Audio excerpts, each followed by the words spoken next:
Lucha Bros, who may allegedly be leaving AEW for WWE. Now, I don't want to just read up the. I want to put up a timeline here. You know, I've got some research going here, keeping tabs on everything. So I wanted to give a little context and set up a timeline here of things, just to make sure that that things all come together.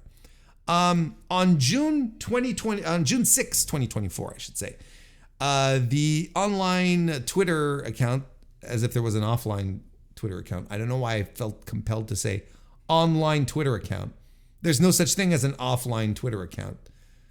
Could you imagine like an offline Twitter or X, formerly Twitter, where you just have people, you know, they go to a place and they all convene, like hundreds of people, and all they do is argue and yell on top of each other? God. On June 6, 2024, let's start over. On June 6, 2024, Lucha Libre Online on Twitter reported that Penta El Zero Miedo's contract expires this summer, and that WWE was expressing interest. On July 29, 2024, Fightful broke news that Rey Fénix's contract would also be up this this fall. So already a couple of weeks ago, even over a month ago, there was already these rumors circulating, things going around. Well, on August 5th, 2024, it all sort of coalesced and came together as it was reported by Ibu over at Wrestle Purists that the Lucha Bros were likely headed to WWE by the end of their contract. The tweet, I think that Ibu, who is also known as Backup Hangman on X, formerly Twitter, I think he said this on his podcast, as opposed to have written up an article or whatever. The Wrestle Purists, the Wrestle Purists Twitter account posted this. According to multiple AEW sources, the Lucha Bros are expected to leave AEW when their contracts expire this year. Some sources speculated they were heading to WWE. Some claimed it was a formality. They were originally planned for an AEW World Trios title match at Wembley, but plans have now changed. So that's the report coming from Ibu.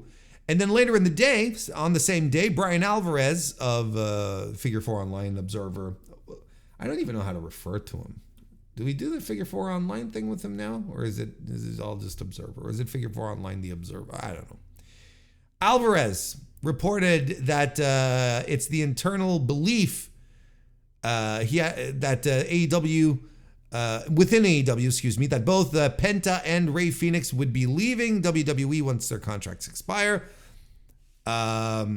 This news comes after Wrestle Purists reported earlier on Monday that the two were expected to leave, and a trios championship match had been set at All In involving the duo, but it has since been changed. Since this touches the world of Lucha Libre, Cubs fan over at Lucha Blog weighed in on this situation and had some very interesting thoughts, some very interesting quotes, a little more information, but some very interesting analysis from someone who just exclusively follows Mexican pro wrestling. This is what Cubs had to say. Quote, "The situation appears to be AEW staff being told to stop pitching ideas for these guys. The Wrestle Purists report mentions that the Lucha Brothers were pulled from a trios match at All In, and then putting together why they were being told to stop. There was no tease of a build of a Lucha Brothers trios match on AEW TV recently. It doesn't seem like that idea was far enough along to get on screen. It's unclear if this means the Lucha Brothers are done in AEW completely or will just be used for one-off appearances." So that's an important distinction to make here, because clearly despite the idea that they clearly seem to be going and that they're essentially being written off television, like don't give them anything, maybe they still might do things. But they won't be doing high profile things. We don't know yet.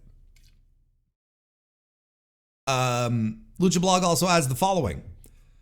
Penta probably makes the most money of the two between he and Rey Fenix. He takes a lot of outside bookings. And he's still living in the Mexico City area and gets flown into the US into the show, unlike WWE wrestlers. They don't do that. The wrestlers travel. They go along, right? WWE's either had to offer so much over the top that it's worth Penta's time to relocate to the US, or they've waived the relocation requirement. Either way, WWE TKO must have offered a very strong deal when they've seemingly been reluctant to do so recently. That's positive news for all wrestlers. And he's right. It is absolutely positive news for pro wrestlers. This is the essence of what we were talking about when AEW was formed, and everyone, a lot of people got really mad because there wasn't just one game in town. If there's multiple places where wrestlers can go be on national television, get exposure, and make a decent living out of it in the meantime, that's a win for the talent, who have been effectively for 20 odd years had only one place to go. They only had one place to go. And if it didn't work out there, they'd be back working the indies, or, TNA was around, and that was about as high as it went, right? It's very interesting to me that now, like, let me rephrase that. It's interesting because for a while, AEW was, AEW went and got like former WWE wrestlers like Chris Jericho, John Moxley, and recently Mercedes Moné, and then you can even extend that to Kazuchika Okada. You can extend that to Will Ospreay, and that's all good and whatnot. That and a lot of people were very happy about that, and they were going and they were very much on using the same discourse. Was isn't it great that wrestlers can move between promotions and so on and so forth? But it's been very lopsided. Now we're starting to see slowly, but it's coming, not just AEW wrestlers, but other wrestlers heading over to WWE. But let's talk about the AEW wrestlers specifically here. And now a lot of people are upset about it. Now a lot of people are getting a little angry about it. Getting in their feelings, I feel a little bit. Because now it's like, yes, it's the free open market, and there really is some real life free agency that happens now that hadn't happened since the 1990s, honestly. But now that the Lucha Bros are going over to WWE, no, that's bad. Now that makes them upset. And I can understand if it makes someone upset in their appreciation of the Lucha Brothers and their fandom, right?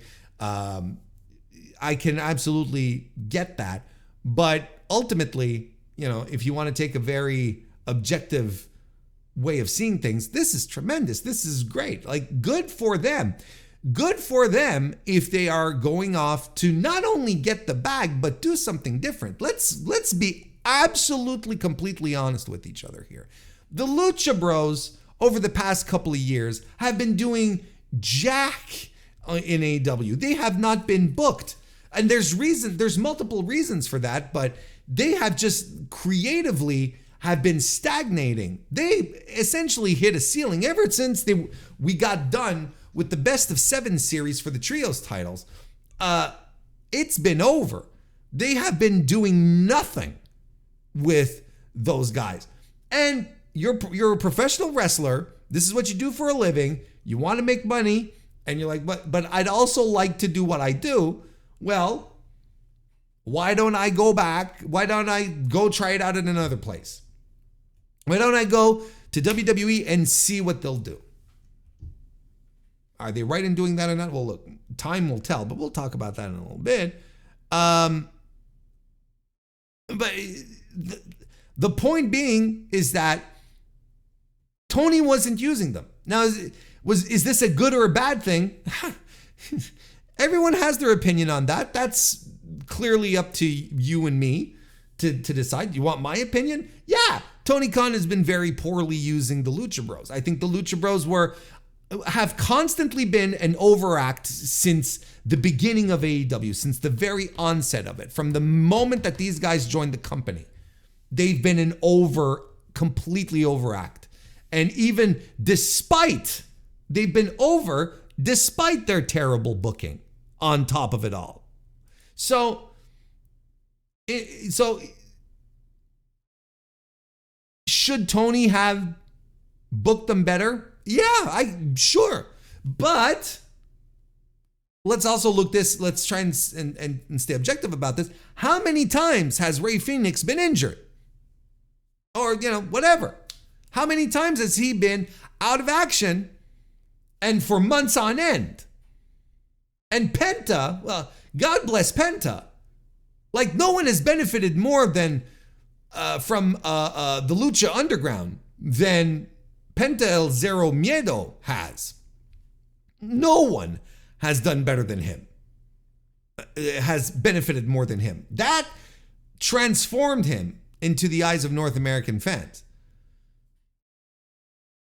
And God bless Penta, he's been doing the same match over and over again for a long time at this point. He's been getting over on his catchphrase and his look and his aura, because he does have one. And I don't know what a singles run would look. Everyone bemoans that there was no real singles run for Fénix, and I'm completely with that. Bemoans the singles run for Penta. I don't know. I don't know. Maybe, I guess. He's got the charisma. He's got the connection. But, ultimately, could they have been booked better? Yes. But they've also been injured out for so long, so many times, that it's just like, what's the use? Why would you try to build something strong around them if they're not going to be around, if that makes sense? So anyway, back to Lucha Blog here. If WWE is ever going to make a serious push into Latin America, they have the best guys to do it. Rey Mysterio Jr. and the Lucha Brothers. Everyone saw what the Lucha Brothers meant as a special attraction with their appearance in Arena Mexico from last week. Or 2 Fridays ago, we talked about it on last week's podcast. It was incredible. WWE would want to strike while the novelty of seeing the Lucha Brothers with the WWE or NXT logo is still strong. It's tough to spin up something meaningful in just a few months, but the pieces aren't going to fall in place like this. They've got everything they need for a strong Mexican pay-per-view event except a location. A stronger Latin America push would also explain why WWE TKO would be willing to go over the top for these two. That sort of move could have ramifications to the existing groups. And to be clear, no one is reporting that WWE is actually making a move to Latin America. This is just reasonable speculation. And I also think it makes sense. The Lucha Brothers had great moments in AEW and really memorable title wins. But they were always used as guys who could work with the top performers but not be the top performers themselves. A long-term Lucha Brothers might look questionable on an accounting actuarial table. Fénix has missed a lot of time in recent years with injuries and other maladies. Penta wrestles the same match 95% of the time. The first years of them will be more valuable than the last few years, no matter how long they're signed. And that it all makes sense to me. How you doing? JK Schwal, member of the Mr. Warren Hayes Show channel. Nice to see you and welcome. I mean,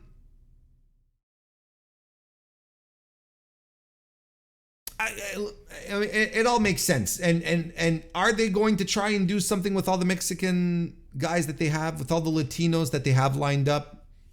Will they try and do an incursion into Mexico? I mean, it does seem that way, right? Or is it going to be something like their incursions into India, where they're going to try and it doesn't work out, and then they just go off and fire everyone, right?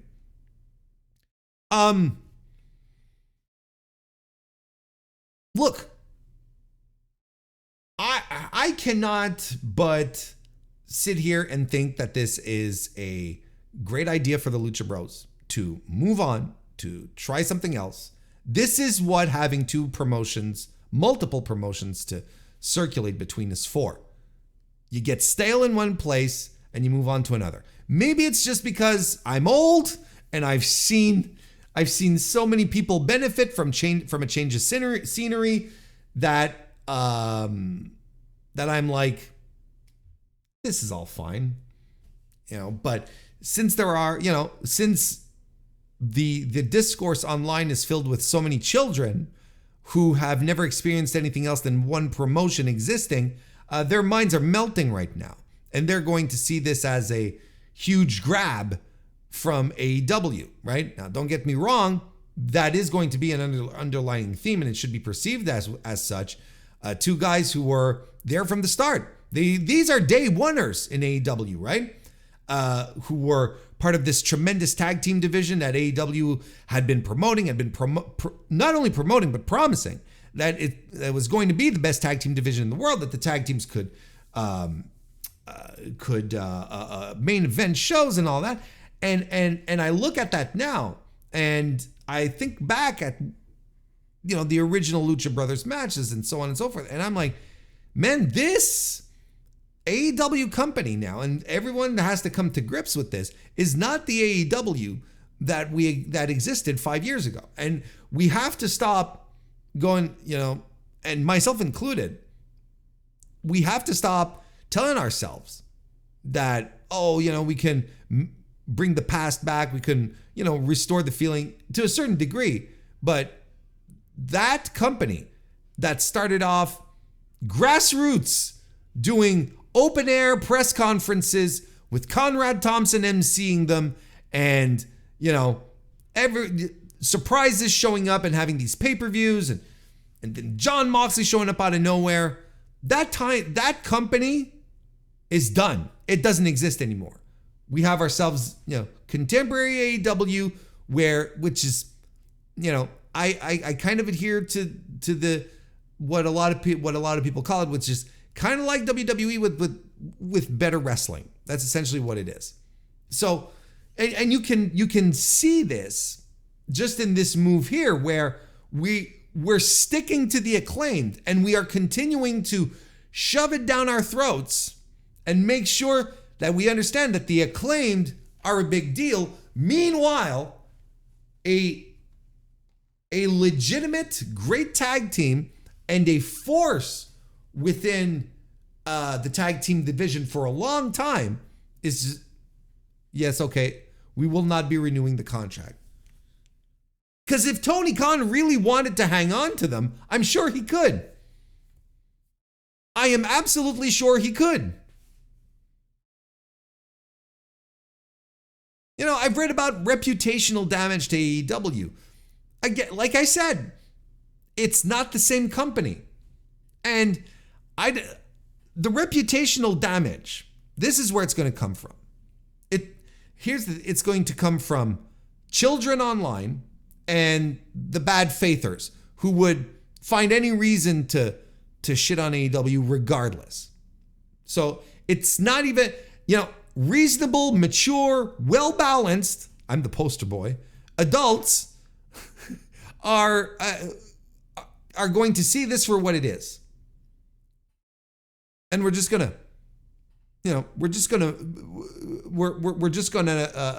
accept it and move on, and bemoan the fact that we won't be seeing the Lucha Brothers wrestle regularly on our TVs or our pay-per-views anymore. That's going to be a shame. And there, I mean, it's fair to wonder what WWE is going to do with the Lucha Brothers as well, and how well are they going to be pushed? Because look at what they do with their Latino talent right now. Everyone was so excited, and especially Andrade. Andrade was the most excited of us all to head the hell back to WWE, and look at what he's doing now. Not much. He's the speed champion. Look at they squirreled all the Latinos away into the LWO and Santos Escobar's group, right? And they were feuding with each other, and there's essentially two of them that broke out of that. Being Carlito, who's doing the Judgment Day nonsense as the dollar store Sami Zayn, and then Andrade, who's not, he was involved, but he's not deeply entrenched in it. And then, they brought in, remember all the ballyhoo that was around the arrival of Dragon Lee? What the fuck has he been doing? Jack shit. And this is not new. This is not something that I'm pointing fingers at. This is systematic within the company. This is why sometimes I'm like, how do people say that this company has changed so much when a lot of their behaviors or their long-standing traditions, let's put it that way, are still in place? Vince is gone, but we're still not pushing Latino talent. And look, and in all fairness, it's not as if Tony Khan has gotten behind the Lucha people on his roster, right? I mean, look, he's building up Hologram. That might be a whole other thing. Beast Mortos is getting some time on TV. No, this is new, But when has Commander ever won a match? Look at the booking of the Lucha Bros. Look at all the great. Look at Roosh. Look at Jalistico. Look at all the great Lucha Libre talent that he has at his disposal.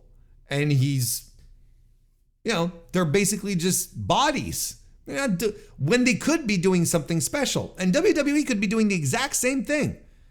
So to me, the Lucha Brothers coming in is a strike on that front. And the other strike is that they're a tag team. What? Complaining about the AEW tag team division is one thing, but holy shit, WWE's. That's just a convoluted mess. That's just so, they're not exactly coming in a position of full confidence. Now, Penta has his catchphrase down though. The WWE fans love the catchphrases. You'll have everyone at the Cleveland Arena or wherever the hell, or in Minnesota next time for SummerSlam, they'll all be chanting Zero Miedo and doing the hand gesture. That'll get them over. That's the best way. And then they'll be able to print that on t-shirts. They'll sell little gloves. All sorts of merchandising opportunities for Penta El Zero Miedo.